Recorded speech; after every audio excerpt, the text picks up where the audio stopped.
ويرزقه من حيث لا يحتسب ومن يتوكل على الله فهو حسبه.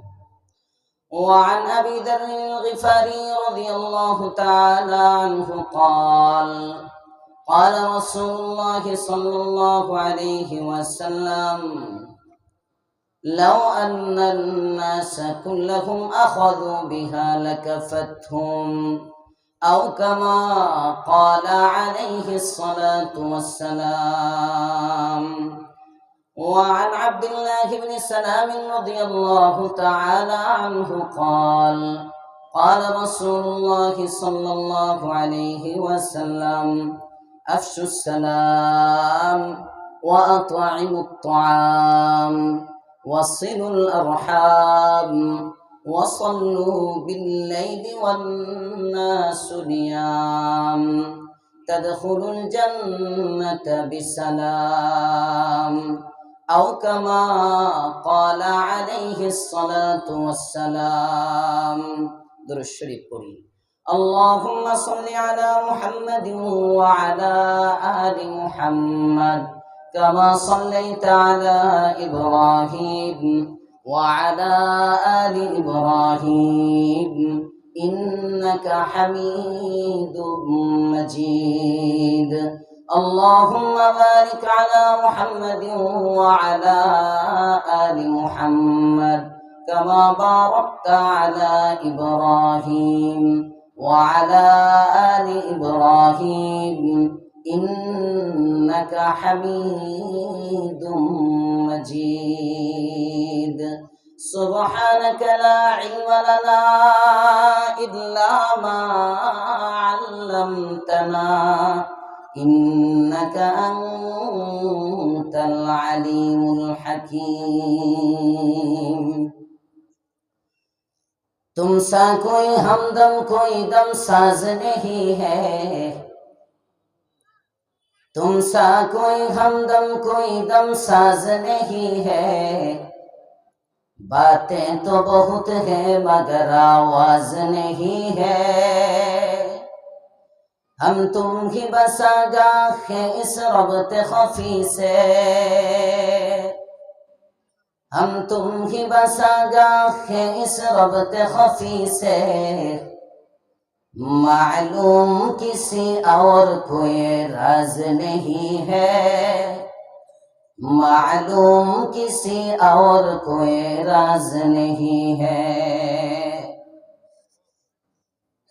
আলহামদুলিল্লাহ। নুরুল কোরআন মসজিদ মাদ্রাসা কমপ্লেক্সের উদ্যোগে হাফেজ ছাত্রদের পাগড়ি প্রদান উপলক্ষে আয়োজিত সপ্তম বার্ষিক ওয়াজ মাহফিল, মাহফিলের শ্রদ্ধাভাজন সভাপতি, প্রধান অতিথি, প্রধান আলোচক, বিশেষ আলোচক বৃন্দ, বিশেষ মেহমান বৃন্দ, সম্মানিত পরিচালক ও অত্র কমপ্লেক্সের সম্মানিত মোতাওয়াল্লি সাহেব সহ মাহফিলে উপস্থিত জাতির রাহবার, আকাশের নক্ষত্রতুল্য হযরতে উলামায়ে কেরাম, মুরব্বিয়ানে ইজম, যুবক বন্ধুরা, ছোট বাচ্চারা, মাইকের আওয়াজ যতদূর যাচ্ছে পর্দার আড়ালে অবস্থানরত সম্মানিতা মা ও বোনেরা, শুকরগুজার হচ্ছি, শুকরিয়া আদায় করছি রব্বে করিমের দরবারে, যার তৌফিকে মাহফিলের এই পর্যায়ে এসেও কোরআন ও সুন্নাহর ভালোবাসায়, হেদায়েতের আশায়, আমলের নিয়তে উলামা হযরতের জবান থেকে কিছু কথা বলা এবং শুনবার জন্য কাউকে খতিব, কাউকে মুখাতাব হিসেবে রব্বে করিম কবুল করেছেন, এখনো বসার তৌফিক দান করেছেন। বিধায়ী আমরা বসে আছি, বসে থাকতে পারছি, এজন্য মালিকের দরবারে কৃতজ্ঞতা প্রকাশ করি। মালিকের দেওয়া সবটুকুন শক্তি উজাড় করে দিয়ে জোরে সোরে কালিমাতুশ শুকর পড়ি আলহামদুলিল্লাহ। আপনাদের আওয়াজটা সামনে পিছনে যে পরিমাণ মানুষ, আওয়াজটা ওই অনুপাতে হয় না, বোঝা যায়। আমি শুরুতে একটু দমক দেওয়াতে আপনারা রাগ করছেন, দমক উঠাই দিলাম, আপনারা এখন খুশির আওয়াজে একবার জোরে সোরে পড়েন আলহামদুলিল্লাহ। ভিডিও করলে কিন্তু আপনাদের চেয়ে আমার লাভ বেশি, ঠিক না বে ঠিক? আপনাদের চেয়ে আমার পরিচিতি বাড়বে। আপনাদের 10 জনের মোবাইলে যদি এটা থাকে, এটা যদি 10 জনের ফেসবুকে শেয়ার করেন, আমারে মানুষে চিনবো বেশি। বন্ধ করে কিন্তু আপনাদের ক্ষতির চেয়ে আমার ক্ষতি বেশি বাহ্যিকভাবে।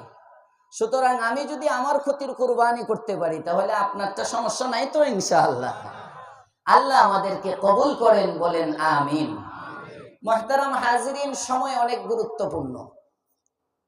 যে সময়টায় আমরা আছি এটা তাহাজ্জুদের ওয়াক্ত। এশার নামাজের সালাম ফিরানোর সাথে সাথে তাহাজ্জুদের ওয়াক্ত শুরু। ফুকাহায়ে কেরাম লেখেন এশার নামাজের ফরজ আদায় করার পরেই তাহাজ্জুদের ওয়াক্ত শুরু হয়ে যায়। আপনি আজকে যখন এশার নামাজ পড়ছেন তারপর থেকে আপনার তাহাজ্জুদের সময় শুরু। আমি যখন এশার নামাজ পড়লাম তখন থেকে আমার তাহাজ্জুদের সময় শুরু। সুতরাং এখন আমরা তাহাজ্জুদের ওয়াক্তে বসে আছি। তাহাজ্জুদের সময় এমন একটা সময়, এই সময়ে বান্দার কাছে রব চলে আসে। সবাই বললেন না সুবহানাল্লাহ? যদি বলা হইতো এখন এমন একটা সময় এমপি সাহেব আপনার কাছে আইব, হবে ইক্কার মারতো একটা। কারণ এমপির কদর বুঝলাম। কথা বলেন ঠিক না বেঠিক? প্রধান উপদেষ্টা যদি আপনার বাড়িতে আসে কেমন খুশি লাগবে? তারেক রহমান সাহেব যদি মুসাফা করে মনে হইব জান্নাতের সার্টিফিকেট পেয়ে গেছে। জামাতের আমির সাহেব যদি কোলাকুলি করে মনে করব জান্নাতুল ফিরদাউসে চলে গেছে। কথা কয় না? আমি কি ভুল বলতেছি নাকি? যে যে দল করে ওই দলের প্রধান যদি তার সাথে সাক্ষাৎ করে ওই দলের আদনা নিম্ন পর্যায়ের একজন কর্মীর সাথে, বুকটা গর্বে ভরে যায়। ঠিক না বেঠিক? হ্যাঁ, গর্বে ভরে যায়। আদনা থেকে আদনা বান্দা, আপনি আমি গুনাহগার। ফজরের নামাজের সময় আল্লাহ পাক রব্বুল আলামিন মুয়াজ্জিনের মাধ্যমে ডাকান, বান্দা আসে না। যোহরের সময় মুয়াজ্জিনে আবার ডাকে, বান্দা আসে না। আসরের সময়, আচ্ছা আপনারা আরো কেউ উঠবেন সামনে যারা বসা আছেন? হ্যাঁ, আধা ঘন্টা 40 মিনিট প্রস্রাব আটকে রাখা যাবে না ইনশাআল্লাহ? তাহলে একটু বাবা যদি সামনে এসে ফাঁকাগুলো বন্ধ করতেন, এটা আমার কাছে কেমন বাড়ি খাইতেছে। একটু এই যে এই কোনাটা যার সামনে ফাঁকা আছে, ফাঁকা না থাকলে ধাক্কা দেওয়া দরকার নাই, ফাঁকা থাকলে একটু আগে আসেন। ফাঁকাগুলো সামনে নজরে পড়লে এটা বান্দা বান্দা লাগে, মানে বাধা আসে, বাধা আসে। আমরা ময়মনসিংহে কয় বান্দা বান্দা লাগে, ময়মনসিংহে ভাষা কইলাম। আল্লাহ কবুল করুক, বলেন আমিন। কি না বলতেছিলাম? জোহরের সময় আল্লাহ তাআলা ডাকেন, বান্দা যায় না। মুয়াজ্জিন যে ডাকে এটা আসলে মুয়াজ্জিনের ডাক না, ডাকটা কার? জোরে বলেন, ডাকটা কার? আসরের সময় আল্লাহ তাআলা আবার ডাকে, বান্দা যায় না, নামাজ পড়ে না। মাগরিবের সময় আবার ডাকে, বান্দা যায় না। এশার সময় আবার ডাকে, বান্দা যায় না। আমার আগে আমার আব্বাজান বলতেছিলেন যে জিহ্বা আল্লাহর কমান্ড মানে, কিন্তু আমি আল্লাহর কমান্ড মানি না। আগের জন তো আমার আব্বা, আমি ওনার বড় ছেলে। আল্লাহ আব্বার হায়াতে বরকত দান করুক, বলেন আমিন। হাবিবুল্লাহ মাহমুদ কাসেমি সাহেব বয়ান করে গেছেন অসুস্থ অবস্থায়, আল্লাহ ওনাকে সিহতের হায়াত দান করেন, সবাই বলেন আমিন। 5 ওয়াক্ত নামাজে রব ডাকলেন, আমি সাড়া দিলাম না।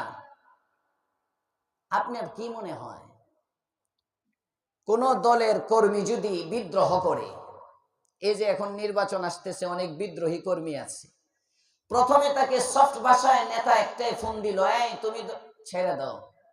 এরপরেও যদি না সরে, তার দলীয় পদ থাকবে তো? কথা বলেন, থাকবে না বাদ যাবে? একদম বহিষ্কার, দলের থেকে বহিষ্কার। 5 বার আল্লাহ আমাকে ডাক দিলেন। সুবহানাল্লাহ, আগামী বছর জোরে কোন সুবহানাল্লাহ। দলের নেতাকে আমার দিতে হয়, আমার দলের জন্য যে যে দলই করেন ওই দলের কর্মী দল চালায়। কথা বলেন না কেন? আওয়ামী লীগের যারা ছিল তারাও কর্মীর পয়সায় নেতাগিরি করত, বিএনপির যারা আছে তারাও কর্মীর পয়সায় নেতাগিরি করে, জামাতে ইসলামের যারা আছে তারাও কর্মীর পয়সায় নেতাগিরি করে। কেউ চান্দা বলে, চাঁদা বলে, আর কেউ ইআনা বলে, সহযোগিতা বলে। ইসলামিক আন্দোলন কর্মীর পয়সাই চলে। কথা বলেন ঠিক না বেঠিক? যত দল আছে সব দল কর্মীর পয়সাই চলে, এটা স্বাভাবিক। দলের টাকা আসছে কোত্থেকে? কর্মী বাৎসরিক চাঁদা থাকে, মাসিক চাঁদা থাকে, বিভিন্ন স্তর হিসাবে, পদ পদবি হিসাবে বিভিন্ন ইআনত থাকে। আপনার টাকা দিয়া আপনি নেতার দল করতেছেন, ওই নেতার একটা ফোন অমান্য করলে আপনার দলীয় পথ কাটা। হাত কার দেওয়া? হাত কার দেওয়া? চোখ কার দেওয়া? আমি কিন্তু রবকে কিছুই দিতেছি না, রব আমাকে সব দিলেন। এই সব আল্লাহ তাআলা দিয়ে 24 ঘন্টা সময়ের মধ্যে 5 ওয়াক্ত নামাজের জন্য 2 ঘন্টা সময়ও লাগে না, 1 থেকে 1.5 ঘন্টা সময় এই সেজদাগুলো আল্লাহ আমার কাছে চাইলেন। সুবহানাল্লাহ বলবেন। ফজরের সময় ঘুমাইলাম, জোহরের সময় দোকানে, আসরের সময় মিছিল মিটিং এ, মাগরিব আর এশা অফিস থেকে আসার সময় কিংবা ব্যবসা প্রতিষ্ঠানের কাজ কারবারে রাত্রে 10টা-11টায় দোকান বন্ধ করে গেলাম, কাজাও পড়ে না, ঘুমায় যখন গেলাম, আল্লাহ তাআলা আমাকে এত আদর করেন।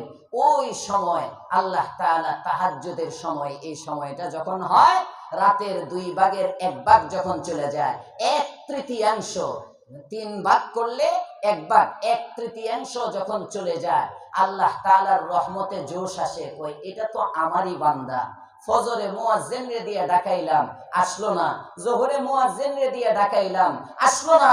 আসর মাগরিব এশা মুয়াজ্জিনকে দিয়ে ডাকাইলাম, আসলো না। এবার আমি আল্লাহ নিজে একটু ডাইকে দেখি আসে কিনা। আল্লাহু আকবার। কত আদর করে আপনি আমাকে, চিন্তা করেন, একটু ভাবেন। আল্লাহর পয়গম্বর, আপনি আমার নবী, দু জাহানের সরদার, রাহমাতুল লিল আলামিন সাল্লাল্লাহু আলাইহি ওয়াসাল্লাম ফরমান, রাতের 1/3 যখন চলে যায়, আল্লাহ পাক রব্বুল আলামিন প্রথম আসমানে চলে আসেন। সুবহানাল্লাহ। ডাক দিতে থাকেন, আলা মিন মুস্তাগফির। নাহবিলির যারা পড়ছো মাদ্রাসায় তারাও জানো, আলা এটা হরফে তানবীহ। কয়েকটা শব্দ আছে, আলা, আমা, হা, মনোযোগ আকর্ষণের শব্দ, গাফলত দূর করার শব্দ, উদাসীন ব্যক্তিকে উদাসীনতা থেকে সরানোর শব্দ। সাউন্ডটা বাবা একটু কমাইয়া দিলে, আর একটু কমাইয়া দিন, হ্যাঁ একটু কমাইয়া দিন। উদাসীনতা দূর করার শব্দ। এই ব্যক্তিকে গাফেল থাকে, মানে তুমি 5 বার আল্লাহ ডাক দিল, সারা দিলা না, তার মানে গাফেল, উদাসীন। এবার আল্লাহ কয়, আলা মিন মুস্তাগফিরিন, আছিস রে কোন অপরাধী বান্দা, নিজের জীবনের পাপগুলো থেকে ক্ষমা চাও। দুনিয়ার কোন মানুষ তোমাকে পাপ মুক্ত করতে পারবে না, আমি আল্লাহ তোমার দরবারে চলে আসলাম। গফফার নামের উসিলায় আমার কাছে বলো, গাফির নামের উসিলায় আমার কাছে বলো, গফুর নামের উসিলায় আমার কাছে বলো। আমি গফফার রব তোমার দরবারে চলে আসলাম, গাফির রব তোমার দরবারে চলে আসলাম, গফুর রব বান্দা আমি তোমার দরবারে চলে আসলাম।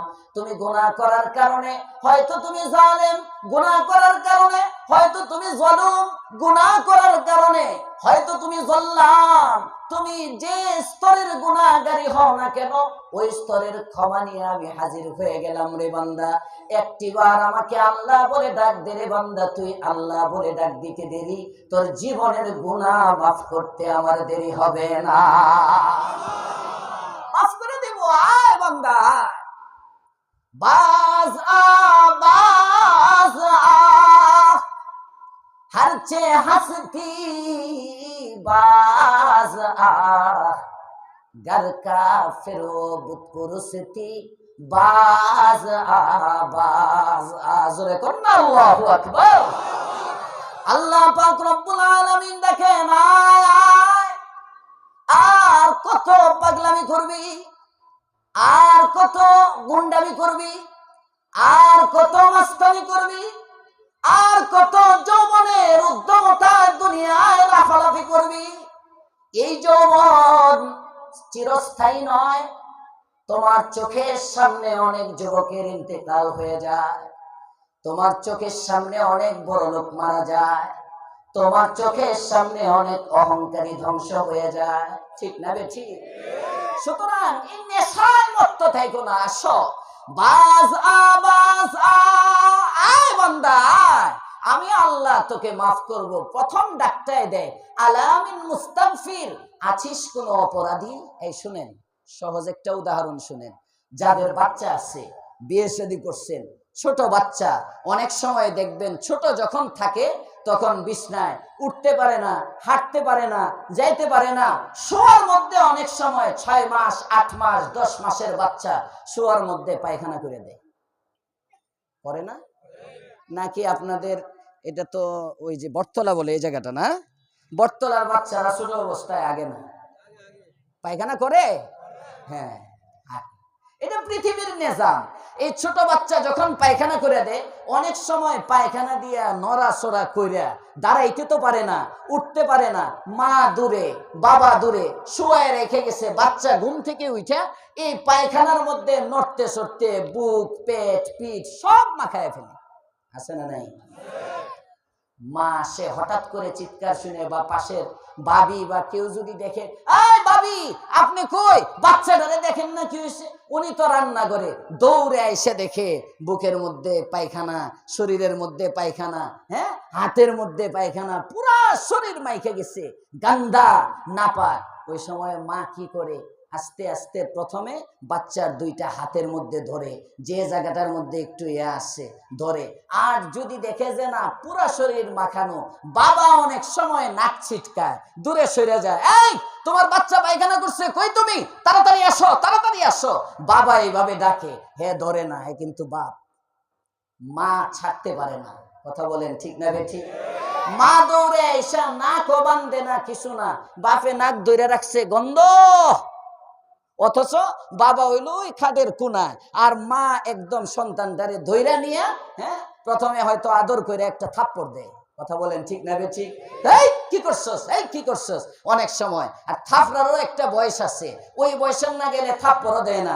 হাতটা সুন্দর করে ধইরা এই পায়খানা সহ কলের নিচে নিয়ে সুন্দর করে মা ধুইতেছে। কথা বলেন ঠিক না বেঠিক? মা সন্তানকে যতটুকু ভালোবাসে তার চেয়ে 99 গুণ বেশি ভালোবাসে আমার আল্লাহ। আল্লাহু আকবার।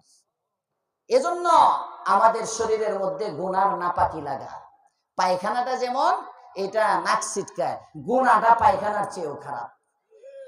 গুনাহ পায়খানার চেয়েও খারাপ, আমরা দেখি না যে, এজন্য নাক ছিটকাই না। এই গুনার ময়লা যখন আসে, মা আগে যেমন সন্তানকে নাপাক থেকে পাক করে শরীরটা ধয়, এরপরে সুন্দর করে স্নো লাগায়, পাউডার লাগায়, সুন্দর কাপড় পরে সাজায়, তখন এই বান্দাকে, এই বাচ্চাটাকে বাবা আদর করে, ভাইয়ে কুলে নেয়, সবাই আশপাশে, দাদি কুলে নেয়, দাদা কুলে নেয়, নানি চুমা দেয়, নানা চুমা দেয়। কথা বলেন ঠিক না বেঠিক? পায়খানার সময় কেউ এটার দিকে তাকায় না। ঠিক তদ্রুপ মানুষ যখন গুনাহ করে, তখন এই মানুষটার প্রতি মানুষ রাগ করে। এই মানুষটাকে কোনো মানুষ দেখতে পারে না। এই মানুষ, তার বাবাও তার শত্রু হয়ে যায়, তার সন্তান তার শত্রু হয়ে যায়। চতুর্দিকে এক আযাব দেখতে থাকে, অশান্তি দেখতে থাকে। চতুর্দিকে যেটার মধ্যে হাত দেয়, সোনার মধ্যে হাত দিলেও মাটি হয়ে যায়, এক অশান্ত থাকে। এই পরিস্থিতির মধ্যে আল্লাহ পাক কেমন যেন যেদিকেই যায় এদিকেই গন্ধ, যেদিকেই যায় এদিকেই দুর্গন্ধ। এই দুর্গন্ধের মধ্যে আল্লাহ পাক সুগন্ধ দেওয়ার জন্য প্রথমেই আয়েশা বান্দাকে ডাক দিয়ে বলে, বান্দা তোর শরীরে তো অনেক নাপাক, গুনাহের ময়লা, আমি আল্লাহ আসছি তোকে রহমতের পানি দিয়ে গোসল দেওয়ার জন্য। আলা মিন মুস্তাগফির, আছিস রে কোন অপরাধী বান্দা, আমার কাছে মাফ চাস, আয়, আমি তোর জীবনের গুনাহ মাফ করে দিব। সুবহানাল্লাহ। কারণ আমি তো এমন আল্লাহ, 1000 বছরের পাপীর ডাকও শুনি, কয় না কিছু? সুবহানাল্লাহ কোন? আপনাদের বেশি কষ্ট হইতেছে? 1000 বছরের পাপীর ডাক আমি শুনি। আমি তো এমন আল্লাহ, গুনাহগার যখন আমাকে ডাকে আমি সাথে সাথে সাড়া দিই। সুবহানাল্লাহ, আল্লাহু আকবার। মাআরিফে মাসনবীর মধ্যে এক ওয়াকিয়া আনছেন, মাআরিফে মাসনবীর মধ্যে এক কিচ্ছা আনছেন। ওমর ইবনুল খাত্তাবের জামানা, চিনছেন তো ওমর ইবনুল খাত্তাবকে? নাম শুনছেন না? ওই যে 1 তারিখে প্রেম বাগানের ওখানে বলে গেছিলাম, ওমর ইবনে খাত্তাব অর্ধ পৃথিবীর বাদশা ছিলেন। ওই ওমর রাদিয়াল্লাহু তাআলা আনহুর জামানায় পীরে সঙ্গী এক বৃদ্ধ বেহালা বাদক ছিল, বেহালা বাজাইতো। মনে করেন এই জামানায় ব্যান্ড হারমোনি, এই যে বিভিন্ন আছে না বাদ্যযন্ত্র, এগুলো বাজায়, ডুল তবলা এগুলো বাজাইতো, গান গাইতো, কণ্ঠ অনেক ভালো ছিল। এই কণ্ঠ তো আজীবন থাকে, কথা বলে না, থাকে থাকে, এক সময় নষ্ট হয়ে যায়। বয়স হয়ে গেছে লোকটার 70-এর উপরে, বৃদ্ধ বেহালা বাজক, এখন আর গানের সুর ধরতে পারে না। দাঁত মুখের এই যে গাল ভাঙ্গে ভিতরে চলে গেছে, দাঁত নাই, এখন সুর দিতে পারে না, টান দিতে পারে না, দম রাখতে পারে না। এখন আগে তো গান গায়ে গায়ে পয়সা কামাইতো, এখন আর পয়সাও কামাইতে পারে না। অভাবের সংসার, নিজে খাইতেও পারে না, কয়েকদিনের অভুক্ত অবস্থায় এবার চিন্তা করে আমি কি করব, কিভাবে খানা খাবো, কি করব না করব। মদিনায় আমিরুল মুমিনিন ওমর, তার কাছে গিয়ে যে বলবো, কোন মুখে বলবো? ওমর যদি জানে আমি গান গাইতাম, ওমর যদি আমাকে শাস্তি দেয়, এমন এক চিন্তা ভাবনা করে এবার সে চিন্তা করে একটা কাজ করি, পৃথিবীর সবার দরজা বন্ধ হলেও আর সে আজিমের মালিকের দরজা তো বন্ধ হয় না। সুবহানাল্লাহ। পাপী ব্যক্তি, পীর সঙ্গী, বৃদ্ধ বেহালা বাদক এবার তার ওই বাদ্যযন্ত্রটা নিয়ে মদিনার জান্নাতুল বাকির গুরুস্থানের মধ্যে যায়। গুরুস্থানে একটা কবরের পাশে শুয়া আসমানের দিকে তাকায় বলে, মালিক আমার, 70টি বছর পর্যন্ত আমার শরীরের মধ্যে শক্তি ছিল, উদ্যমতা ছিল, আমার কণ্ঠের মধ্যে তেজ ছিল, আমার শরীরের শক্তি ছিল, কণ্ঠের মধ্যে তেজ ছিল, আমার কণ্ঠ বিক্রি করে গলা বাইরে বাইরে আমি চলতাম, গান গাইতাম। মানুষ কেউ আমাকে গান শুনে 500 টাকা দিত, কেউ 100 টাকা দিত, কেউ 10 টাকা 20 টাকা দিত। প্রতিদিন গানের আসরের মধ্যে দাওয়াত পাইতাম, গান শোনায় শোনায় টাকা উপার্জন করতাম, ওই টাকা দিয়ে আমি চলতাম। আজকে আমার দাঁতগুলো পড়ে গেছে, আজকে আমার গালগুলো ভেঙে গেছে, আজকে আমার নিঃশ্বাস লম্বা করার ক্ষমতা নাই, আজকে আমার শরীরের মধ্যে আগের সেই উদ্যমতা নাই, শরীরের মধ্যে আগের সেই শক্তি নাই, কণ্ঠের মধ্যে আগের সেই পাওয়ার নাই। এখন আমি আর আগের মতো সুর ধরতে পারি না, আগের মতো গান গাইতে পারি না, আমার সেই কণ্ঠ নাই, এখন আমাকে কেউ দাওয়াত করে না। 70 বছর পর্যন্ত যে মানুষগুলো আমার গান শুনে আমাকে টাকা পয়সা দিত মালিক, আজকে কেউ আমার খবর নেয় না। আজকে আমি এতদিন পরে বুঝেছি, আমার সেই বাজনাটা আছে, আমার সেই হাতগুলো আছে, আমার সেই পা গুলো আছে, আমার সেই চক্ষুগুলো আছে, আমার সেই জবান আছে, আমার সেই জিহ্বা আছে, আমি আগের সেই ব্যক্তি আছি, নাই শুধু যৌবন আর কণ্ঠ। মালিক আমি আজকে চলে আসছি, এই বৃদ্ধ অবস্থায় তোমার দরবারে চলে আসলাম, বাজনাটা সাথে কইরা নিয়ে আসলাম, যে বাজনা দিয়া এতদিন পর্যন্ত গান গায়ে গায়ে মানুষের কাছ থেকে টাকা নিলাম, আজ ওই বাজনা নিয়া মদিনার জান্নাতুল বাকির মধ্যে শুয়া শুয়া মালিক তোমারে তওবার গান শোনাইতে চাই, তুমি কি আমার তওবার গান শুনবানি? আল্লাহু আকবার, জোরে কর না আল্লাহু আকবার। আমি আজকে তোমাকে তওবার গান শোনাইতে আসছি, তুমি কি 70 বছর বয়সের এই কণ্ঠ ছাড়া এই গান শুনবানি? এদিক দিয়া বৃদ্ধ কাঁদে আর আস্তে আস্তে কথাগুলো বলে, ওই দিক দিয়া চোখের পানি গড়ায়া গড়ায়া গাল বেয়া বেয়া বৃদ্ধর পড়ে। আর একদিকে আমিরুল মুমিনিন ওমর ইবনুল খাত্তাব এশার নামাজের পরে একদিনও ঘুমায় না, ফজর পর্যন্ত যে ওমর সারা রাত মদিনার অলিতে গলিতে ঘুরে ঘুরে ঘুরে মানুষের সুখ দুঃখের খবর নেয়। ওই দিন কেন যেন হঠাৎ করে ওমরের চোখের মধ্যে ঘুম এসে যায়, হযরতে ওমর ঘুমায় যায়। ঘুমের মধ্যে যখন হযরতে ওমর আছেন, হঠাৎ করে একটা আওয়াজ শুনে ওমরের ঘুম ভেঙে যায়। কে যেন ডাক দিয়ে বলে, রে ওমর, নিশ্চিন্তে তুই এখানে ঘুমাস, আর আমার একজন মেহমান মদিনার জান্নাতুল বাকির মধ্যে না খেয়ে পড়ে থাকে, কাল কিয়ামতের মাঠে কেমনে তুই আমারে মুখ দেখাইবি? কেমনে মুখ দেখাইবি? আমার মেহমান না খেয়ে থাকে, হযরত ওমর ইবনুল খাত্তাব রাদিয়াল্লাহু তাআলা সাথে সাথে উঠে যান, উঠে আবার মদিনায় জান্নাতুল বাকিতে যান, আল্লাহর মেহমান তালাশ করেন, গিয়ে দেখেন মেহমান কেউ না, 70 বছরের গুনাহগার একদিন আল্লাহকে ডাক দিছে, আল্লাহ তাকে মেহমান বানায় দিয়েছে। এটার সময় চলতেছে, এই সময়টা গুনাহ মাফের সময়, গুনাহ করার সময় না। আল্লাহ আমাদেরকে গুনাহ মুক্ত জীবন দান করেন, বলেন আমিন। আমি আপনাদের সামনে দুইটা হাদিস পড়েছি, একটা আয়াতে কারিমা তিলাওয়াত করেছি। আয়াতে কারিমার মধ্যে আল্লাহ তাআলা এটাই বলতেছেন, আয়াতটা এমন, আয়াতের ফজিলত সম্পর্কে স্বয়ং আল্লাহর রাসূলের সাহাবী হযরত আবু যর গিফারি রাদিয়াল্লাহু তাআলা তিনি বলেন, এই আয়াত একদিন দেখি নবী তেলাওয়াত করতেছেন, পয়গম্বর তেলাওয়াত করতেছেন, ওয়ামান ইয়াত্তাকিল্লাহা ইয়াজআল লাহু মাখরাজা। নবী বারবার আমি আজকে যে আয়াতটা পড়ছি নবী বারবার পড়তেছেন। হযরত আবু যর গিফারি বলেন, আমি গেলাম, গিয়ে দেখলাম পয়গম্বর এই আয়াতটা পড়তেছেন। আমি তখন আয়াতটা শুনলাম, শুনে দাঁড়ায় আছি। নবী কয়েকবার পড়ার পরে বললেন, আয় আবু যর, জানো আমি যে এই আয়াতটা কেন বারবার পড়তেছি? গোটা পৃথিবীর মানুষ যদি এই আয়াতটাকে আঁকড়ে ধরে তার সমস্ত সমস্যার সমাধান হয়ে যাবে।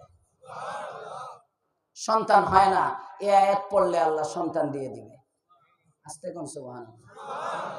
এই আয়াতের উপর আমল করলে আল্লাহ সন্তান দিবে। ব্যবসায় বরকত হয় না, এই আয়াতে যদি আমল করেন ব্যবসায় বরকত হবে। বেকারত্ব দূর হয় না, বিভিন্ন অফার নির্বাচনের আগে আসতেছে, আপনাদের বেকারত্ব দূর করার জন্য আমিও একটা অফার দিয়ে গেলাম। এই অফারটা আমার অফার না, দোজাহানের সরদার রহমাতুল লিল আলামিন বলেন, এই আয়াতের মজমুনের উপর যদি আমল করো তোমার কর্মসংস্থানের ব্যবস্থা হয়ে যাবে। চাকরির মধ্যে প্রমোশন হয় না, আল্লাহর পয়গম্বর বলেন এই আয়াতের উপর, এই আয়াতে একটা আয়াতে আল্লাহ যা বলছেন এই আয়াত অনুযায়ী যদি আমল করো আল্লাহ চাকরিতে প্রমোশনের ব্যবস্থা করে দিবে। পারিবারিক স্বামী স্ত্রীর মনোমালিন্যতা, ঘরে ঢুকলে জাহান্নাম, বাহিরে থাকলে জান্নাত, আছে না নাই? জোরে বলেন আছে না নাই? আমি খুব ঘড়ি দেখে একদম চাপায়ে চাপায়ে কথা বলতেছি, আপনাদের কষ্ট বেশি হচ্ছে না তো? খিদা বেশি লাগে নাই তো? আমিও খাই নাই, সমস্যা নেই। মুহতারাম হাজিরিন, এক কথায় আপনার যত সমস্যা, সমস্ত সমস্যার সমাধান এই আয়াতের মধ্যে, একটা আয়াতের মধ্যে আল্লাহ তাআলা রাখছেন। আল্লাহ বলেন, আল্লাহর পয়গম্বর বলেন, লাউ আন্নান নাসা কুল্লাহুম আখাযু বিহা, গোটা পৃথিবীর সব মানুষ যদি এই একটা আয়াতকে আঁকড়ে ধরে লাকাফাতহুম, তাদের জন্য যথেষ্ট হয়ে যাবে। আমল করবেন ইনশাআল্লাহ? কারা কারা করবেন না দেখি? এত মানুষের মন নাই মাহফিলে, দেখছেন? তাই তো এদিক ওদিক তাকাইতেছে, মনটা এখানে আনেন। কারা কারা আমল করবেন ইনশাআল্লাহ?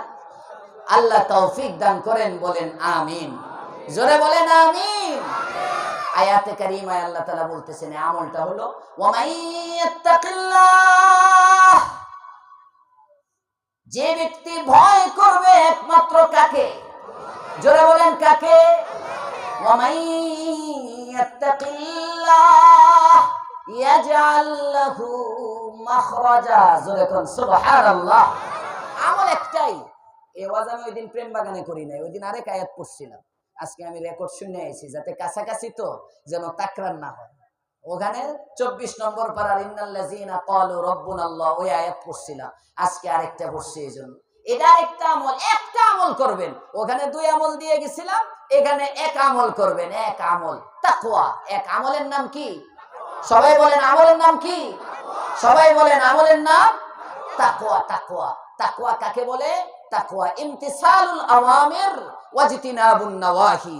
মোল্লা আলী কারি রহমাতুল্লাহ আলাইহি লেখেন, তাকওয়া এমন এক দৌলত, কোন ব্যক্তি যদি তাকওয়া অবলম্বন করে এই ব্যক্তিটা সবচেয়ে বড় আবেদ হয়ে যায়। সবাই কয় না সুবহানাল্লাহ? রাসূলের একটা হাদিস শুনাই, আল্লাহর পয়গম্বরের সাহাবী হযরত আবু হুরায়রা রাদিয়াল্লাহু তাআলা আনহু 7ম হিজরিতে মুসলমান হয়েছেন। কত হিজরিতে? সবাই বলেন কত হিজরিতে? রাসূলের ইন্তেকাল 11 হিজরির শুরুতে। তার মানে 3 বছর আল্লাহর পয়গম্বরকে হযরত আবু হুরায়রা পাইছেন। কয় বছর পাইছেন? 3 বছর। এই 3 বছরে হযরত আবু হুরায়রা রাদিয়াল্লাহু তাআলা আনহু 5000-এর উপরে হাদিস বর্ণনা করছেন। বছর মাত্র নবীর কাছে থেকে। আর বুখারীতে রিওয়ায়াত আসছে, উলামায়ে কেরাম জানেন, আবু হুরায়রা বলেন, অনেকে বলে আবু হুরায়রা বেশি হাদিস বলে, বেশি হাদিস বলে। আরে আমি বেশি হাদিস বলবো না তো বলবে কে?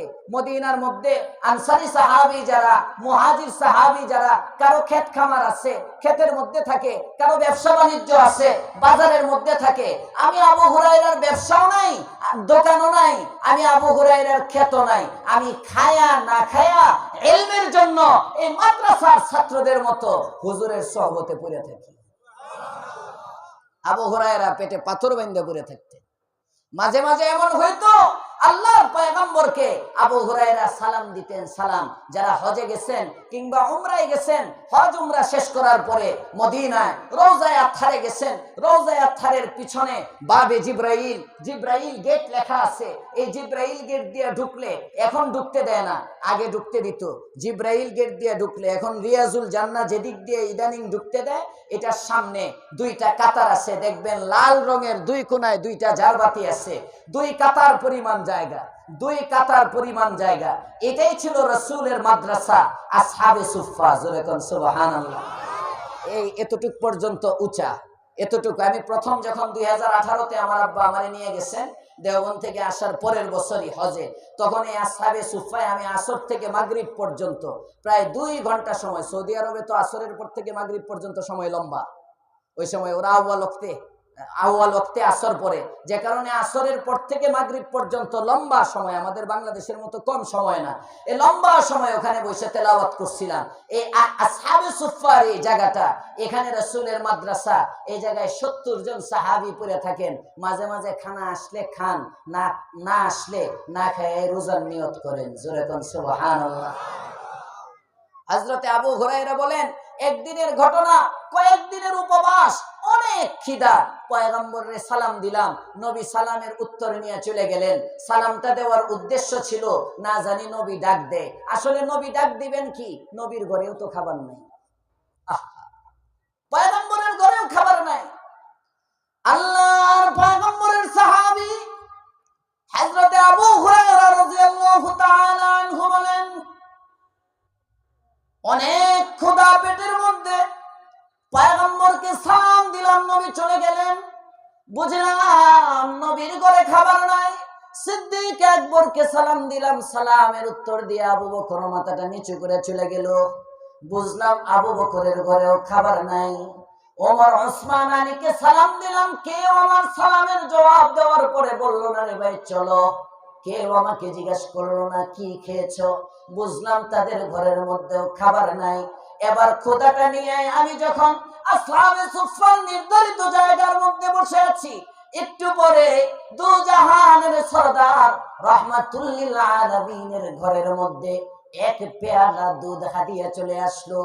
আল্লাহর পয়গম্বর এমন একজন নেতা ছিলেন, আল্লাহর পয়গম্বর এমন একজন আদর্শ বাবা ছিলেন, আল্লাহর পয়গম্বর এমন একজন আদর্শ স্বামী ছিলেন, আল্লাহর পয়গম্বর এমন একজন আদর্শবান লোক ছিলেন।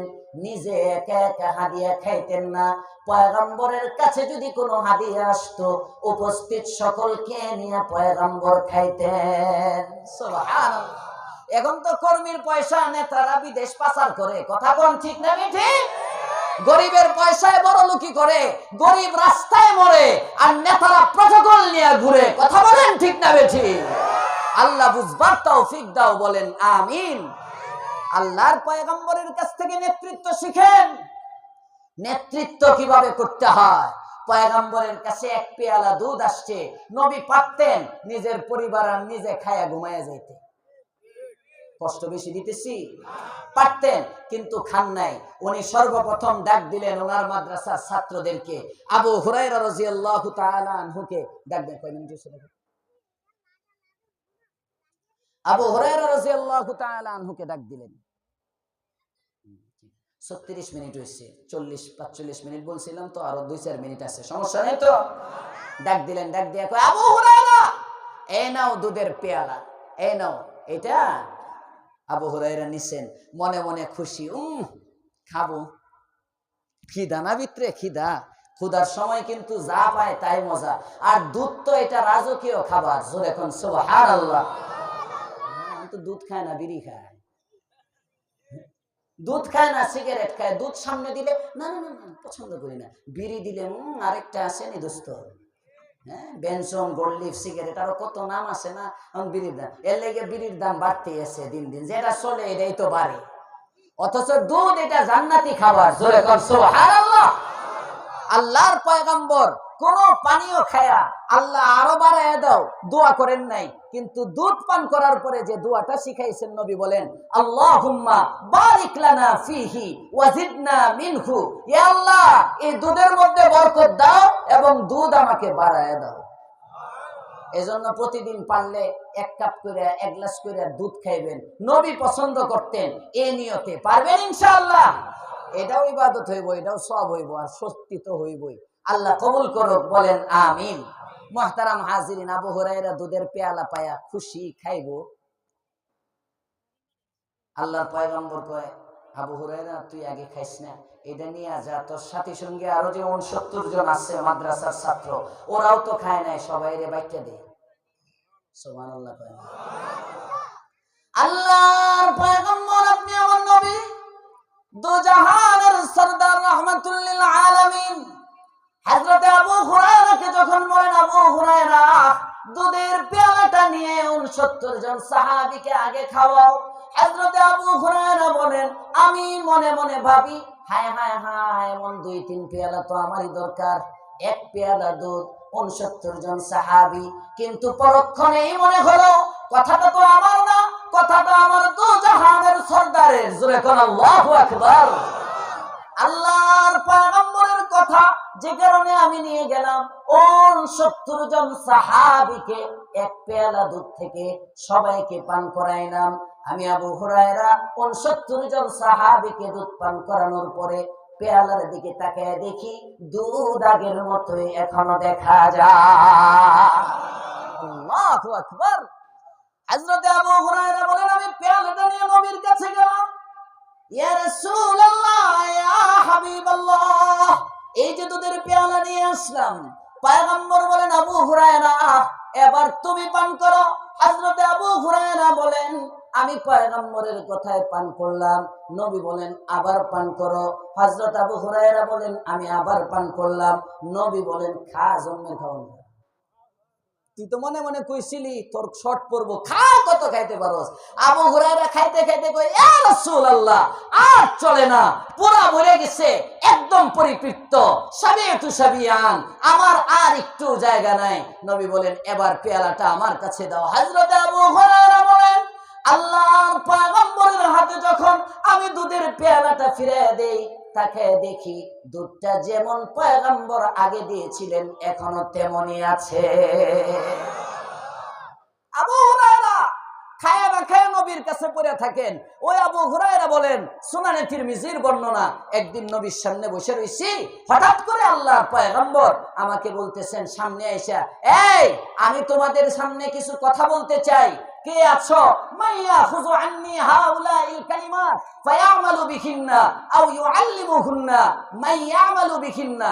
কে আছো যে আও ইউআল্লিমুহুন্না মাইয়ামালু বিহিন্না, এমন ব্যক্তিটাকে হাত উঁচা করে দাঁড়াও যে আমি এখন কয়েকটা কথা বলবো, নিজেও শুনবা, আমল করবা, এবং আরেকজন যে আমল করবে তার কাছে এই কথাগুলো পৌঁছায় দিবা, এমন কে আছো? হযরত আবু হুরায়রা বলেন, আমি তো নবীর কথা শোনার আশাই থাকি। নবী যখন জিজ্ঞেস করেন, কে আছো আমার কিছু কথা সংরক্ষণ করে রাখতে পারবা, আমি লাব্বাইক বলে দাঁড়ায় গেলাম। ইয়া রাসূলুল্লাহ, কুলতু আনা ইয়া রাসূলুল্লাহ, আমি আছি। এবার ফাআখাযা বিয়াদি, হযরত আবু হুরায়রা বলেন, আল্লাহর পয়গম্বর আমার হাতটা ধরলেন, ফাআদ্দা খামসান, আমার হাতটা ধরে আমার 5টা আঙ্গুল গনে গনে আমাকে 5টা উপদেশ দিলেন। উপদেশ কয়টা? সবাই বলেন, উপদেশ কয়টা? 1 নম্বর উপদেশ, ইত্তাকিল মাহারিমা তাকুন আবাদান নাস। আল্লাহু আকবার। এই ও আবু হুরায়রা, হারাম থেকে বাঁচো, গুনাহ থেকে বাঁচো, গুনাহ বর্জন করো, গুনাহ ছাড়ো। ইত্তাকিল মাহারিম, হারাম ছাড়ো। যদি গুনাহ ছাড়ো, তাকুন আবাদান নাস, গোটা পৃথিবীর সব মানুষের মধ্যে সবচেয়ে বড় আবেদ তুমি হয়ে যাবে। তাহাজ্জুদ পড়লে আবেদ হয় না। এই বাচ্চারা কথা বলুন। তাহাজ্জুদ পড়লে আবেদ হয় না, ইশরাক পড়লে আবেদ হয় না, আওয়াবিন পড়লে আবেদ হয় না, নফল পড়লে আবেদ হয় না। আবেদ হয় গুনাহ ছাড়ার দ্বারা। আবেদ হয় কিসের দ্বারা? সবাই বলেন, আবেদ হয় কিসের দ্বারা? গুনাহ ছাড়ার দ্বারা। আল্লাহ রাজি হয় গুনাহ ছাড়ার দ্বারা। এটার নামই তাকওয়া। গুনাহ ছাড়ার নাম কি? সবাই বলেন, গুনাহ ছাড়ার নাম কি? তাকওয়া। আজকে আমাদের সমাজের যত অশান্তি, সব অশান্তির মূলে গুনাহ। সব অশান্তির মূলে গুনাহ। আমরা শান্তির জন্য স্লোগান দেই, জামাতে ইসলামী সামনের নির্বাচন করবে, তারা আপনার পলিসি মেটার নাকি একটা নামে নির্বাচনী প্ল্যান প্রোগ্রাম, তারা যদি ক্ষমতায় আসে কি কি করবে আপনাদেরকে শোনাচ্ছে। বিএনপি প্রধান যে আছে তাদের পক্ষ থেকেও যদি তারা ক্ষমতায় আসে কি কি করবে আপনাদেরকে শোনাচ্ছে। খেলাফত মজলিসের প্রধান তারা যদি ক্ষমতায় আসে জোটগতভাবে, তাদেরও কি কিছু ব্যক্তিগত প্ল্যান প্রোগ্রাম আছে আপনাদেরকে শোনাচ্ছে। এনসিপির যারা যদিও জোটে আছে তাদেরও কিছু প্ল্যান প্রোগ্রাম আছে আপনাদেরকে শোনাচ্ছে। কিন্তু আমি বলি, কোনোটাতেই কোনো কিছু হবে না, শান্তি আসবে না, নিরাপত্তা আসবে না, অভাব দূর হবে না। শুধু ঘোড়ার ডিম পাওয়া যাবে। অভাব দূর করার জন্য, নিরাপদ রাষ্ট্র গড়ার জন্য, বৈষম্য দূর করার জন্য, চাঁদাবাজি মুক্ত, সন্ত্রাস মুক্ত নিরাপদ রাষ্ট্র সমাজ গড়ার জন্য, প্রত্যেকের নাগরিক অধিকার ফিরে পাওয়ার জন্য আমার একটাই, গুনাহ বর্জন, গুনাহ বর্জন, গুনাহ বর্জন। কথা বলেন ঠিক না? গুনাহের সাথে কিছুই হবে না, ঘোড়ার ডিম হবে। গুনাহের সাথে কিছু হবে না। এজন্য আজকে থেকে এই রাত্রে প্রায় 12:30টায় আমরা কি প্রতিজ্ঞা করতে পারি, আপনার নুরুল কোরআন মসজিদ মাদ্রাসার কমপ্লেক্সের এই মাহফিলের মধ্যে 15টা ছাত্রের মাথায়, হাফেজ ছাত্রদের মাথায় পাগড়ি উপহার দেওয়ার পরে এই বরকতি মজলিসের মধ্যে বসে তাহাজ্জুদের ওয়াক্তে আমরা কি নিয়ত করতে পারি, প্রয়োজনে জান যাবে, গুনাহ হবে না। প্রয়োজনে জান যাবে, গুনাহ হবে না। পারবো ইনশাআল্লাহ। কারা কারা পারবো দেখি ইনশাআল্লাহ। আল্লাহ তৌফিক দাও, বলেন আমিন। যদি পারেন গুনাহ ছাড়তে, আমি বলে গেলাম হতে পারে ইমাম আহমদ ইবনে হাম্বলের সাথে আপনার হাসর হয়ে যাবে। ময়দানে মাহশর যখন কায়েম হবে, আল্লাহ পাক ওসিলা তালাশ করবেন, যার সাথে যার মিল হবে তার সাথে তার হাসর হবে। জোরে কোন সুবহানাল্লাহ। ইমাম আহমদ ইবনে হাম্বল রাহমাতুল্লাহি আলাইহি এক মাযহাবের ইমাম ছিলেন। মাযহাব যেমন 4টা, আমরা হানাফি মাযহাবের অনুসারী। এক মাযহাবের ইমাম ইমামে আজম আবু হানিফা নুমান ইবনে সাবিত আল কুফি। এক মাযহাবের ইমাম মুহাম্মদ ইবনে ইদ্রিস আশ-শাফিঈ। এক মাযহাবের ইমাম হযরত ইমাম মালিক রাহমাতুল্লাহ আলাইহি। এক মাযহাবের ইমাম ইমাম আহমদ ইবনে হাম্বল রাহমাতুল্লাহি আলাইহি। উনি শুধু ইমাম ছিলেন না, বুজুর্গ ছিলেন। উনি শুধু বুজুর্গ ছিলেন না, মুহাদ্দিস ছিলেন। 40,000-এর উপরে উনি একটা হাদিসের সংকলনের কিতাব রেখে গেছেন। ওই ইমাম আহমদ ইবনে হাম্বল আপোষ করে নাই বাতিলের সাথে, আপোষ করে নাই গুনাহের সাথে। হযরত ইমাম মালিক ইমাম আহমদ ইবনে হাম্বল রাহমাতুল্লাহি আলাইহি বাগদাদের মধ্যে আছেন। খলিফা মুতাসিম, খলিফা মামুন সবাই মিলে মুতাজিলি আকীদা ধারণ করে, ইখতিলাফ আকীদাগত মতবিরোধের কারণে যখন তাদের আকীদাটা রাষ্ট্রের অধীনস্থদের উপর চাপায়া দিতে চাইল, একজন ব্যক্তি সমাজের মধ্যে, গোটা দেশের মধ্যে, গোটা রাষ্ট্রের মধ্যে বাধা হয়ে গেল। ওই ব্যক্তিটার নাম হলো ইমাম আহমদ। ইমাম আহমদ ইবনে হাম্বল দাঁড়ায় গেলেন। মুতাজিলিদের আকীদা হলো আল কোরআন কালামুল্লাহ গায়রু মাখলুক। এটা হলো ইমাম আহমদ ইবনে হাম্বলের আকীদা। তারা বলে কোরআন এটা মাখলুক। মুতাজিলিদের আকীদা। ইমাম আহমদ ইবনে হাম্বল দাঁড়ায় গেলেন, না, গুনাহ করা যাবে না। আল্লাহ যেমন, আল্লাহর সিফাতও তেমন। জোরে কোন সুবহানাল্লাহ। এখন আল্লাহ যদি স্রষ্টা হয়, আর আল্লাহর একটা গুণ যদি সৃষ্টি হয় তাহলে তো মিল হইল না। সুতরাং আল্লাহ যেমন, আল্লাহর সিফাতগুলিও তেমন। আমি এই কথা বইলা আমার ঈমান হারাইতে পারবো না। ইমাম আহমদ ইবনে হাম্বল রাহমাতুল্লাহি আলাইহি যখন দাঁড়ায় গেলেন, রাষ্ট্র বলে, আরে এক মাযহাবের ইমাম, এই ব্যক্তিকে যদি টলানো না যায়, তার লক্ষ লক্ষ অনুসারী, হাজার হাজার অনুসারী, তাদেরকে তো ফিরানো যাবে না। প্রথমে আপোষনামা, মন্ত্রী বানামো, পদ দিমো, এটা করবো সেটা করবো। দেখবেন অনেক মৌলবী আছে যারা পদের লোভে বিক্রি হয়ে যায়। আসতে কোন ঠিক, আরো আসতে। এমন মৌলবী বাংলাদেশে একজনও নাই। হ্যাঁ হ্যাঁ, পদের লাগে মন্ত্রী বানাইলে সব উল্টায় যাবে।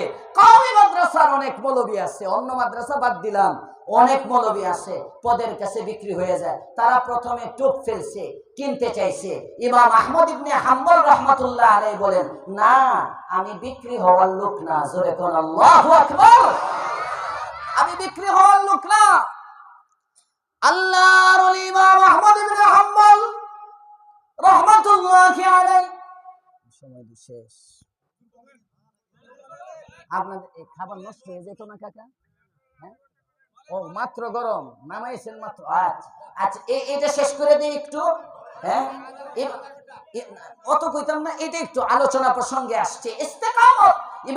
ইমাম আহমদ ইবনে হাম্বল রাহমাতুল্লাহ আলাইহি, আল্লাহর ওলি, উনি বলেন, আমি বিক্রি হওয়ার লোক না। জোরে কোন আল্লাহু আকবার। এই আওয়াজে আধা ঘন্টা যাবে না। জোরে কোন আল্লাহু আকবার। আল্লাহর ওলি ইমাম আহমদ ইবনে হাম্বল, উনি বলেন, আমি বিক্রি হতে পারবো না। আমি বলেছি আল কুরআনু কালামুল্লাহ গায়রু মাখলুক। আল্লাহ তাআলা যেমন গায়রে মাখলুক, উনি যেমন খালেক, মাখলুক না। আল্লাহর কালাম এটাও মাখলুক না। উনি বলেন, আমি গুনাহ করব না।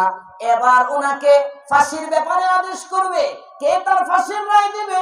আইনমন্ত্রী বদলাও, আইনমন্ত্রী বদলাও। যেমন দেখবেন দল বদলাইলে আদালত, আঙ্গিনা সব নিজের লোক দেয়, যাতে করে নিজের মন মতো সব করা যায়। কথা বলেন ঠিক না বেঠি? এটা শুধু এই যুগে না, আগের থেকেই চলে আসছে। খলিফা মুতাসিম এই রায় বাস্তবায়ন করার জন্য তার মতাদর্শী একজন ব্যক্তি, তাকে ওই কাজীউল কুযাতের পদের মধ্যে বসাইলো, প্রধান বিচারপতির পদে বসাইলো। ওই ব্যক্তিটার নামও ছিল আহমদ, তবে বাবার নাম দাউদ। ওই আহমদ ইবনে আবু দাউদের মাধ্যমে ইমাম আহমদ ইবনে হাম্বলের সাথে মুনাজারা করাইলো। মুনাজারা করার পরে ইমাম আহমদ ইবনে হাম্বল যখন ফিরবে না বুঝছে, এবার বলে, বাদশা এত ফিরবে না। কয় কি করবা? কয় লাস্ট চান্স, এর একটু খবর দেন, রাজ দরবারে দাওয়াত করে আনেন। যদি আসে, আসার পরে তাকে লাস্ট নিরিবিলি কক্ষের মধ্যে খাওয়ায় টাওয়ায় বুঝানো। যদি এই কার্যালয়ের মধ্যে, প্রধান উপদেষ্টার কার্যালয়, কথার কথা, হ্যাঁ, বাদশার কার্যালয়, এই রাজপ্রাসাদের মধ্যেও যদি তাকে পটায়া মোটায়া লাইনে আনা না যায়, তাহলে হুতা এলাম শোয়া এলামু। আল বিদায়া ওয়ান নিহায়া থেকে বলতেছি। কয় তাকে খবর দেন। আহমদ ইবনে আবি দাউদ যখন এই পরামর্শ দেয়, কয় ঠিক আছে, তাকে নিয়ে আসো। ইমাম আহমদ ইবনে হাম্বল রাহমাতুল্লাহ আলাইহির কাছে খবর গেছে, বাদশা অমুক দিন আপনাকে তলব করছেন। এদিকে রাত্রে বেলা ইমাম আহমদ ইবনে হাম্বল ঘুমাইছেন। সকালবেলা ঘুম থেকে উঠে দেখেন ইমাম শাফিঈর শাগরিদ ইমাম মুজানি রাহমাতুল্লাহ আলাইহি ইমাম আহমদ ইবনে হাম্বলের দরজায় দাঁড়ায় আছে। জিজ্ঞেস করে, কিরে আপনি এখানে কিভাবে আসছেন? উনিও বড় ইমাম ছিলেন, ইমামে তাহাবী রাহমাতুল্লাহি আলাইহির আপন মামা ছিলেন। মামা ইমাম তাহাবীর মামা, শরহ মাআনিল আসার যিনি লিখছেন, ওই মামু ইমাম আহমদ ইবনে হাম্বলের দরবারে দাঁড়ায় আছে। কই কি ব্যাপার, আপনি এখানে কেন?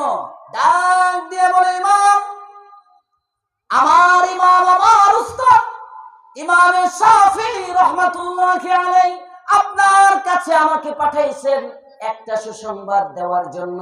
গত কয়েকদিন আগে ইমাম মুহাম্মদ ইবনে ইদ্রিস আশ-শাফিঈ উনি যখন তার ঘরের মধ্যে ঘুমাইতেছেন, ঘুমের ঘরে স্বপ্ন দেখেন মদিনার সরদার, দু জাহানের সরদার রাহমাতুল লিল আলামিন ইমাম শাফিঈর সাথে সাক্ষাৎ করছে। সুবহানাল্লাহ। সাক্ষাৎ করে বলতেছে, ইমাম শাফিঈ তুমি একটা কাজ করো, বাগদাদে ইমাম আহমদ ইবনে হাম্বলের কাছে খবর পাঠায়া দাও, আমি পয়গম্বর তাকে সালাম দিলাম আর বিপদের মাধ্যমে তাকে জান্নাতের সুসংবাদ দিয়ে দিলাম। আরো আস্তে কোন সুবহানাল্লাহ। বিপদের মাধ্যমে জান্নাতের সুসংবাদ। ইমাম আহমদ ইবনে হাম্বল এটা শুনে বুঝলেন জান্নাতে যাব, কিছু মায়ের খাইতে হইবে, কিছু ত্যাগ লাগবে। কথা বলেন ঠিক না ঠিক? গুনার মজা ছাড়া এটা একটা ত্যাগ। চোখে দেখতে চায়, আপনি দেখলেন না। কানে শুনতে চায়, আপনি শুনলেন না। পায়ে চলতে চায়, আপনি চললেন না। হাতে টিপতে চায় মোবাইল, আপনি টিপলেন না। ফেসবুকে চ্যাটিং করলেন না। রাতের আধারে গুনাহে জড়াইলেন না। এটা কুরবানি। কথা বলেন ঠিক না ঠিক? এটা কুরবানি। এটার বিনিময়ে পাওয়া যাবে জান্নাত। সুবহানাল্লাহ কয় না? এটার বিনিময়ে পাওয়া যাবে জান্নাত। আল্লাহ কবুল করুক, বলেন আমিন। ইমাম আহমদ ইবনে হাম্বল যখন সুসংবাদ শুনলেন আমার সম্পর্কে নবী বার্তা দিচ্ছে, আল্লাহু আকবার, এটা শুনে নিজের গায়ের জামাটা খুলে ইমাম মুজানিকে হাদিয়া দিয়ে দিলেন। ইমাম মুজানি চলে গেলেন, বার্তা দিয়ে গেলেন। হযরত ইমাম শাফিঈর কাছে যখন গেলেন, শাফিঈ জিজ্ঞেস করে, কিরে কি নিয়ে আইছো? কই ইমাম সাহেব আপনার পক্ষ থেকে সুসংবাদ শুনে নিজের গায়ের জামাটা খুলে দিয়ে দিছে। হযরত ইমাম শাফিঈ বলেন, আমার শাগির্দ মুজানি, জামাটা তোমার কাছ থেকে আমি নিতে চাই না, জামাটা তোমারই থাকবে। ইমাম আহমদ ইবনে হাম্বলের গায়ের সাথে লাগানো জামা। তবে আমি তোমার কাছে একটা অনুরোধ করি, উস্তাদ হিসেবে তোমার কাছে একটা আবেদন করি, এই জামার কিছু বরকত আমারও দরকার। একটা কাজ করো, একটা বালতি নিয়ে আসো, বালতির মধ্যে পানি দিয়ে দাও, ওই পানির মধ্যে ইমাম আহমদ ইবনে হাম্বলের জামাটা ভিজিয়ে দাও, ওই পানিটা আমাকে একটু উঠায় দাও, আমি শরীরের মধ্যে লাগাই। কাল কিয়ামতের মাঠ যখন কায়েম হয়ে যাবে, আদালতে কিবরিয়ার মধ্যে আল্লাহ পাক রব্বুল আলামিন যদি কোন গুনাহের কারণে আমাকে জাহান্নামের মধ্যে দিতে চান, আমি বলবো, আল্লাহ এই শরীর জাহান্নামের মধ্যে জ্বালায়ও না, কারণ এই শরীরের মধ্যে ইমাম আহমদ ইবনে হাম্বলের পাঞ্জাবি ভিজানো পানির ছোঁয়া লেগেছিল। উনি ইমাম আহমদ ইবনে হাম্বল। ওই ইমাম এবার রওনা করছেন, বাদশার প্রাসাদের দিকে যাবেন। যখন যাইতেছেন, সবাই চিন্তা করতেছে, হায় বুইরা মানুষ, বয়স্ক মানুষ, না জানি মেরে ফেলে, না জানি মরে যায়, না জানি কি হয়। ইমাম আহমদ ইবনে হাম্বল আস্তে আস্তে যাচ্ছেন, যাইতেছেন যাইতেছেন যাইতেছেন, রাজপ্রাসাদের দিকে যাচ্ছেন। কোন কোন ঐতিহাসিকগণ লেখেন, পরবর্তীতে ইমাম আহমদ ইবনে হাম্বল শুনাইছিলেন, আমার মনে মনে একটু দুদুল্যমান অবস্থা ছিল, কি করব জান বাঁচানোর জন্য, আপাতত কি তাদের হাতে হা মিলাবো, না আমার নাতেই অটল অবিচল থাকবো, কি করব? উনি ভাবতেছিলেন। ঠিক এই মুহূর্তে আশপাশের লক্ষ লক্ষ মানুষ দাঁড়িয়ে আছে, হাজার হাজার নয় লক্ষ লক্ষ মানুষ দর্শক হিসাবে দাঁড়িয়ে আছে। ইমাম আহমদ ইবনে হাম্বল যাইতেছেন যাইতেছেন বাদশার দরবারে। সবাই দেখে ইমাম আহমদ ইবনে হাম্বল গুনাহ করবে না করবে না, বাতিলের সাথে আপোষ করবে না করবে না, হা বলবে না নার উপর অটল থাকবে। আবার হা নার মধ্যে মিলায়েন না, হাবুট না বুটের কথা কইতেছি। আবার কইেন না মুফতি সাহেব না ভোট দিতে কয়ে গেছে, হ্যাঁ না, এটা কিছু না।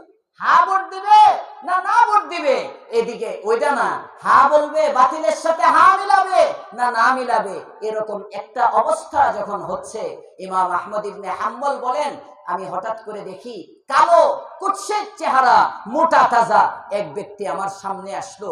আয়েশা আমাকে ডাক দিয়ে বলতেছে, আহমদ আমাকে চিনো? ইমাম আহমদ বলেন, না তোমাকে চিনি না। কয়, আমার নাম আবুল হিকাম, আমি হলাম বাগদাদের সবচেয়ে বড় ডাকাত।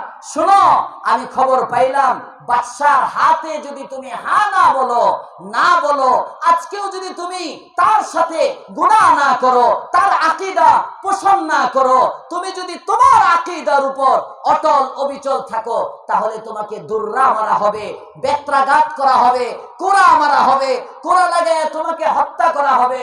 ও আহমদ ইবনে হাম্বল, আমি তোমাকে বলতে আসছি, আমি বাগদাদের সবচেয়ে বড় ডাকাত, রাষ্ট্রীয় আসামি, রাষ্ট্রীয় মামলা আমার আছে, পুলিশের খাতায় আমার নাম আছে। কয়েকদিন পর পর আমারে ধরে মারে আর ছাড়ে। এ পর্যন্ত 118টা কোড়ার আঘাত আমার শরীরের মধ্যে পড়েছে। ও ইমাম, আমি কিন্তু এখনো ডাকাতি ছাড়ি নাই। তোমার পায়ে ধইরা বলি, তুমি তোমার দাবি ছেড়ো না। আরো আস্তে কোন সুবহানাল্লাহ। আমি যদি 118টা বেত খায়া ডাকাতি না ছাড়ি, তুমি হকের উপর আছো, তোমার হক ছাড়বা কেন? জোরে কোন আল্লাহু আকবার। ইমাম আহমদ ইবনে হাম্বল বলেন, আমি তখন প্রতিজ্ঞা করলাম, ডাকাত আমাকে নসিহত করে, আমি বুঝলাম না, তাদের আবেগ অনুভূতিতে আঘাত করা যাবে না, হকের উপর অটল অবিচল থাকতে হবে। ইমাম আহমদ চলে গেলেন। আহমদ ইবনে আবি দাউদ বলে, ও ইমাম কি করবে? আগে যা বলছি তাই করব, বাতিলের সাথে কোনো আপোষ নাই। আওয়ামী লীগের সময়ে যেমন আপোষ হয় নাই, সামনেও কখনো আপোষ হবে না। কথা বলেন ঠিক না বেঠি? যে সরকার আসবে যাবে, উলামায়ে দেওবন্দ, উলামায়ে হক তাদের আপন গতিতে স্বকীয়তা স্বতন্ত্রতা বজায় রেখে সামনে বাড়তে থাকবে। কথা বলেন ঠিক না বেঠি? হযরত ইমাম আহমদ ইবনে হাম্বল রাহমাতুল্লাহি আলাইহি উনি বলেন, আমি বলছি আল কোরআন কালামুল্লাহ গায়রু মাখলুক, আমার কথাই আমি আছি। কয় তাহলে শুরু হোক। রায় দিয়ে দিল, একে রাষ্ট্রীয় আইন অমান্য করার কারণে একে মারা হবে, ফাঁসি দেওয়া হবে। রাষ্ট্রীয় আইন অমান্য করার কারণে একে মারো, ফাঁসি দাও। কিংবা বাদশা বলেন, আমি তো কসম খাইছি, ফাঁসি দিলে তো শর্ট। কথা কয় না, হাসতে কোন কেন? যেমন ওই যে একবার বলছিল না, ওই যে বাচ্চা স্কুলের যারা, আরে কিনা দল দেয় দেখ, আরে নতুন একটা দল হয়েছে এনসিপি, ভুলে গেছিলাম। এনসিপির কে যেন একবার বলছিল যে হাসিনারে শুধু ফাঁসি দিলে তো বেঁচে গেল, তারে আইনা ধুকে ধুকে ধুকে ধুকে ধুকে ধুকে মারা দরকার। এরকম একটা কথা একবার কোন পত্রিকায় আরো 1-1.5 মাস 2 মাস 2.5 মাস আগে কবে যেন একবার দেখছিলাম। ফাঁসি তো সহজ। কথা কোন ঠিক না বেঠি? বাদশা কয়, এরে ফাঁসি দিলে তো সহজে মরে গেল, না একে ফাঁসি দিয়ে মারবো না, আমি এরে পিটাইতে পিটাইতে বেত্রাঘাত করতে করতে মারার নিয়ত করছি। ইমাম আহমদ ইবনে হাম্বলের হাতের মধ্যে হাত করা লাগিয়ে দেওয়া হইল। ইমাম আহমদ ইবনে হাম্বলকে এবার জল্লাদ পিটাইতে শুরু করলো। ঐতিহাসিকগণ লেখেন, এক একটা বাড়ি লোহার শিকল দিয়ে এত জোরে ইমাম আহমদ ইবনে হাম্বলের গায়ে দেয়, এক একটা বাড়ি, এই বাড়িটা হাতির পিঠে দিলে হাতিটাও লাফায় উঠত। ইমাম আহমদ ইবনে হাম্বল, ও যুবক বন্ধু, কে তোমাকে গুনার জন্য পিটায় বলো আমাকে? বলো যুবক ভাই, কে বলে তুমি দাড়ি না কাটলে তোমারে দৈনিক 10টা করে লাগামো? কে বলে তুমি রাত্রে 3টা পর্যন্ত ফেসবুকে চ্যাটিং না করলে তোমার পাছার মধ্যে 20টা লাথি দিব? কে দেয় তোমারে লাথি? কেন গুনাহ করো? কেন গুনাহ করো বন্ধু? গুনাহ করতে তো কেউ তোমাকে বাধ্য করে না। এক জামানায় তো গুনাহ করতে বাধ্য করতো, পারায় নাই। আর আমরা গুনাহ করতে কোনো বাধ্য নাই। মুসলিম সমাজের মধ্যে থাকি, গুনাহ থেকে বাঁচা আমাদের জন্য সহজ, তাও আমরা গুনাহ করি। কথা বলেন ঠিক না বেঠি? প্রতিজ্ঞা করা চাই, গুনাহ করব না। পারবো ইনশাআল্লাহ? ইমাম আহমদ ইবনে হাম্বল বলেন, জান যাবে, আপোষ হবে না। এক একটা বেত্রাঘাত করে কয়েকটা বেত দেওয়ার পরেই ঐতিহাসিকগণ লেখেন, ইমাম আহমদ ইবনে হাম্বলের তহবন কমর লুঙ্গি এটা ঢিল হয়ে গেল, নিচের দিকে পড়ে যাবে, খুলে যাবে যাবে যাবে যাবে বাপ। ডাক দিয়ে বলেন, ইমাম আহমদ ইবনে হাম্বল আসমানের মালিকের দিকে তাকিয়ে বলে, আল্লাহ আমাকে উলঙ্গ করে মানুষগুলোর সামনে আর লজ্জা দিও না। বর্ণনায় পাওয়া যায়, ইমাম আহমদ ইবনে হাম্বল যখন আসমানের মালিককে ডাক দেয়, সাথে সাথে জমিন থেকে মাটির নিচ থেকে 2টা হাত বের হয়ে আসে। 2টা হাত বের হয়, ইমাম আহমদ ইবনে হাম্বলের কবর পর্যন্ত 2টা হাত উঠা, ওই হাতগুলো ইমাম আহমদ ইবনে হাম্বলের লুঙ্গিটা সুন্দর করে ভালো করে পেঁচায় দেয়। ইমাম আহমদ ইবনে হাম্বল হাত করা পরানো দাঁড়ায় আছেন, মায়ের চলতেছে, মারতে মারতে মারতে মারতে যখন একেবারে মুমূর্ষ, মরে যাবে মরে যাবে মরে যাবে ভাব, ওই সময় ইমাম আহমদ ইবনে হাম্বলকে আহমদ ইবনে আবি দাউদ বলে, ও ইমাম, কানে কানে গিয়ে বলে, শোনো, বাদশারে শোনাইতে হইব না, কোনো মানুষরে শোনাইতে হইব না, আমার অনেক মায়া লাগতেছে তোমার জন্য, একটা কাজ করো, তুমি আমার কানে কানে বলো যে কোরআন এটা মাখলুক। আমার কানে কানে বললেই আমি তোমাকে রাষ্ট্রীয় এই শাস্তি থেকে বাঁচাইয়া দিব। ইমাম আহমদ ইবনে হাম্বল বলেন, ও আহমদ ইবনে আবি দাউদ, শুনো, তুমি তো বাদশার কাছে বিক্রি হয়ে গেছো বিদায় হক কথাটা বলতে পারতেছো না। একটা কাজ করো, আমি বললে তো তুমি আমারে বাদশার শাস্তি থেকে বাঁচাইবা। তুমি একটাবার আমার কানে কানে বলো কোরআন গায়রে মাখলুক, আমি যে দাবি আছি এই দাবিতে তুমিও চলে আসো, প্রকাশ করতে হবে না, আমার কানে কানে বলে দাও, আমি তোমাকে ওয়াদা দিলাম কাল কিয়ামতের মাঠে আল্লাহর আযাব থেকে তোমাকে বাঁচিয়ে দিব। মুহতারাম হাজিরিন, এই ধারাটাই উলামায়ে দেওবন্দ লালন করে, এই ধারাটাই নুরুল কুরআন মসজিদ মাদ্রাসার মতো এই কওমি মাদ্রাসাগুলো লালন করে। এটাই কওমি মাদ্রাসার বৈশিষ্ট্য। কওমি মাদ্রাসার আলেম উলামা প্রয়োজনে না খেয়ে থাকবে, পেটে পাথর বাঁধবে, ক্ষমতার চেয়ারের মধ্যে লাঠি মারবে, কিন্তু কোনো বাতিলের সাথে গুনাহের সাথে আপোষ করবে না। কথা বলেন ঠিক না বেঠিক? এটাই কওমি মাদ্রাসার স্বকীয়তা। আজকে অনেক মাদ্রাসাও এখান থেকে দূরে সরতেছে, অনেক মুসলমানও এখান থেকে দূরে সরতেছে। আমাদের উচিত ইতিহাসের নিরিখে আমাদের হারানো ঐতিহ্য ফিরিয়ে আনা। আর এটা ওই সময় ফিরবে যখন কওমি মাদ্রাসার যোগ্য যোগ্য আলেম তৈরি হবে। আর যোগ্য আলেম তখন তৈরি হবে এই মাদ্রাসাগুলো যখন সুখ স্বাচ্ছন্দ্যে চলবে। কথা বলেন ঠিক না বেঠিক? একটা বাচ্চা যখন ভালো করে পড়ালেখা করতে পারবে, ভালো করে পড়ালেখা, তার মেজাজ যখন ভালো থাকবে, তখন তার পড়ায় মন বসবে। ঠিক মতো খাওয়ান পায় না, ঠিক মতো খায় খালি আলু ভর্তা গায়, আপনি কুরমা পোলাও বিরিয়ানি। কেন বাচ্চাদের মন চায় না মাঝে মাঝে ভালো খাইতে? কথা কয় না, মন চায় না? তো এই জন্য মাদ্রাসাগুলোর সাথে থাকবেন তো আপনারা ইনশাআল্লাহ। এই মাদ্রাসাগুলোর পাশে দাঁড়াবেন। শুধু মাহফিলের একদিনই না, অনেক মাদ্রাসায় শুধু মাহফিলের দিন কালেকশন করে, অনেকে লেখায় লেখায় আবার দেয় না। অনেকে আছে এরকম জায়গায় জায়গায়। কিশোরগঞ্জে এক মাহফিলে গেলাম, ওখানে এক জায়গায় দ্বিতীয় তলার পিলার সবগুলো কালেকশন করে থুয়ে এলাম। পরের বছর আবার গেলাম, গিয়ে দেখিস আগের মতোই। আমি বললাম কি ব্যাপার, দোতলা কই? হুজুর একটা পিলারও দেয় নাই, উদাই লেখাইছি। মাহফিলে অনেক সময় জজবা থাকে না, এই জজবাই না, ঠান্ডা মাথায়। এই মাদ্রাসা এলাকার মাদ্রাসা, প্রবীণ মাদ্রাসা, এবং এই মাদ্রাসা মাওলানা আব্দুল কাদের সাহেবের অনেক কুরবানি এই মাদ্রাসার সাথে জড়িত। এই মাদ্রাসা আমার কাকা লাগেন, আমার কাকা আব্বার, ওই যে লাল দাড়ি, যখন বাপেরও লাল দাড়ি, ওনারও লাল দাড়ি, আমি তো ওনার ছেলের মতো। অনেক কুরবানি এই মাদ্রাসার সাথে জড়িত। শুরু থেকে এই মাদ্রাসার ইতিহাস আমি আব্বুর কাছে শুনছি। আব্বু তো এই মাদ্রাসায় অনেকবার আসছেন, অনেকবার আসছেন। আমিও তো চলে আসছি এই মাদ্রাসায় এবার নিয়ে 3 বার। আগে একবার আসছিলাম, গত শবে বরাতে আসছিলাম, আজকে আবার আসছি। হায়াতে থাকলে হয়তো আরো আসবো, দাওয়াত না দিলেও সুযোগ থাকলে মাঝে মাঝে আসবো ইনশাআল্লাহ। মাদ্রাসাটা আমার, আপনাদের সবার, এই এলাকার যারা আছি, দূরের যারা আছি, এই মাদ্রাসার সাথে ইনশাআল্লাহ আমরা সবাই থাকবো তো ইনশাআল্লাহ। এই মাদ্রাসাগুলো গুণামুক্ত জীবন গড়তে উদ্বুদ্ধ করে। এই মাদ্রাসাগুলো থেকে ব্যারিস্টার তৈরি হয় না, এই মাদ্রাসাগুলো থেকে ইঞ্জিনিয়ার তৈরি হয় না। আজকে অনেক বুদ্ধিজীবী স্লোগান দেয় মাদ্রাসা শিক্ষার পরিবর্তন করতে হবে, সিলেবাস চেঞ্জ করতে হবে, যুগের সাথে তাল মিলিয়ে মাদ্রাসাকে নবায়ন করতে হবে। মাদ্রাসার শিক্ষার মধ্যেও নতুন বন্দোবস্তের ছোঁয়া লাগাইতে হবে।